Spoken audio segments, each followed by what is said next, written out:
साथियों, उपरोक्त तथ्य ऋग्वेद के इस कथन की पुष्टि करते हैं कि निर्विज्ञान और ऐतिहासिक दृष्टि से भारत में आर्यों की दो जनजातियां थीं, न कि एक।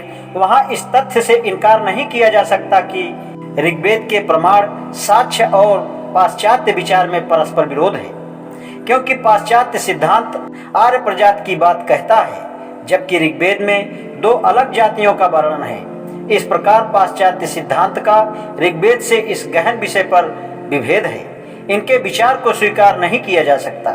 इस विरोधाभास से आक्रमण और विजय के संबंध में भी मतभेद पैदा होते हैं। हम नहीं जानते कि आर्यों की किस जाति का आगमन भारत में पहले हुआ, किंतु यदि हिमालय के निकटवर्ती क्षेत्रों के निवास करने वाली अल्पाइन जाति पहले आई थी, तो आर्य के बाहर से आने और आक्रमण करने का सिद्धांत ही गलत सिद्ध हो जाता है। जहां तक भारत के मूल निवासियों पर विजय की बात का संबंध है, इस प्रश्न का उत्तर इतना सरल नहीं है जितना पाश्चात्य विद्वान समझ बैठे हैं। प्रायः यह संभावना व्यक्त की जा सकती है कि दास और दस्यु भारत के मूल निवासी थे और आर्यों से अलग जाति के थे।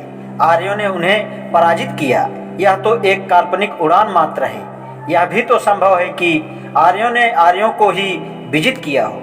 अतः इस संदर्भ में किस आर्य जाति के दास और दस्यु जाति पर विजय प्राप्त की, उसका अनुसंधान जरूरी है। जैसा कि स्पष्ट है, यह निष्कर्ष पश्चिमी लेखकों के सिद्धांत तथ्यों के अपर्याप्त अन्वेषण से उतावली में निकाले गए निष्कर्ष पर आधारित है। प्राचीन आर्यों की अनुमानित मान्यताओं एवं उनके तथाकथित वंशज भारतीय जर्मन जातियों की मान्यताओं के आधारों में समानता एक रूपता के पहले स्थापित विचार के आधार पर इसको सही मान लिया गया है।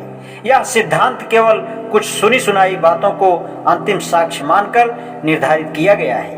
वास्तव में गंभीर चिंतकों, शोधकर्ताओं के लिए अप्रमाणित आधार पर प्रतिपादित यह पाश्चात्य सिद्धांत दीर्घकाल तक मान्य रहा है। यह असाधारण है। इस अध्याय में चर्चित नवीन प्रमाणों के समक्ष तो यह टिक ही नहीं सकता, अतः अमान्य है।